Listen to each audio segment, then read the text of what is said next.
Honorable Speaker, I increasingly grow proud of our Committee on Finance and Budget because the members need to keep calm because I don't think they will be very happy with what is about to come next. Honorable Speaker, I was a bit worried at the beginning of the term of this Parliament that we had departed from our constitutional duty to be the protectors of counties and their governments as stipulated under the Constitution. I think it is Article 96. Honorable Speaker, let me borrow the words of the Minority Whip that in fact this Senate must at every single opportunity stand up to protect devolution and devolved units, and that every step that has been made in advancing the cause of devolution must be protected, and that no single step back must be allowed.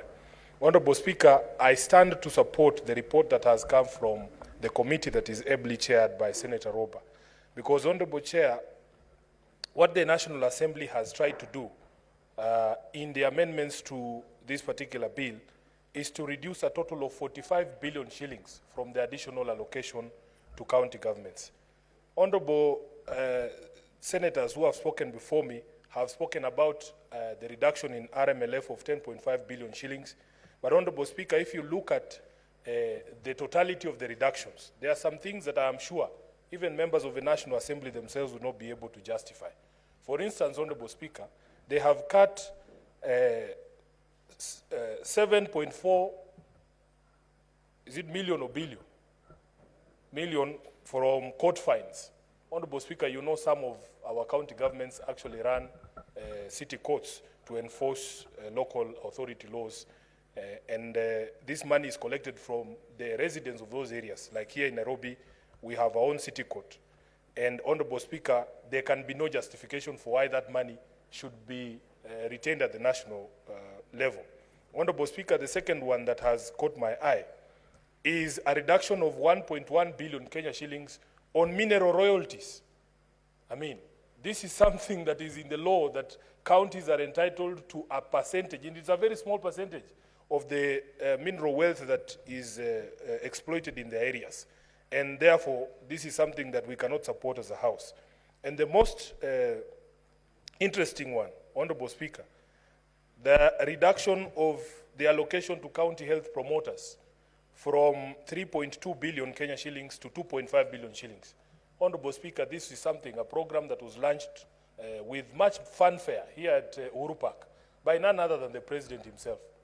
And how will he explain, Honorable Speaker? Because as the committee rightfully notes, this 4.5 billion shillings, no, the 3.2 billion shillings, or the reduced to 2.5 billion shillings, is only enough for 86,133 community health promoters, Honorable Speaker. And we have a total of 107,831 of these community health promoters. What that tells you is that 22,000 community health promoters would have no pay for the next financial year. And this is something that we cannot countenance, Honorable Speaker. This is a step that we had already taken. And there are very serious players in the attainment of universal health care. And Honorable Speaker, this is something we cannot support. On behalf of the CHVs of Nairobi, I will vote to oppose any reduction in the monies that was allocated for CHVs. Honorable Speaker, the RMLF reduction of 10.5 billion Kenya shillings is, as the committee rightfully notes, a contravention of the Constitution. Because if under Schedule 4, a role is defined to be a county role, then it follows the constitutional principle requires that that role be financed. For you to remove the entire RMLF allocation for county roads under Schedule 4 is a contravention of the Constitution. Honorable Speaker, in the 2023-2024 financial year, the industrial parks, counties had been allocated 4.5 billion shillings for industrial parks. And of course, they were launched with much fanfare. I remember, Honorable Speaker, receiving a phone call from my mother in the village there, that right across from her house, the President was there launching an industrial park, and that she was going to have, in her own words, a place to sell her milk and a place to sell her chicken. Honorable Speaker, for all the counties that were supposed to benefit from these industrial parks, they only received a total of 1.12 billion Kenya shillings, even despite the allocation of 4.5 billion. So counties that were expecting 250 million for industrial parks only received 62 million Kenya shillings. And Honorable Speaker, if you had allowed me, I have a photo on my phone that my mother sent me this afternoon of that site where the president lodged with much fanfare across from her house. And Honorable Speaker, everything has stalled, and there is no hope for her ever getting a market for a chicken or even the milk. Honorable Speaker, protect me from a majority leader.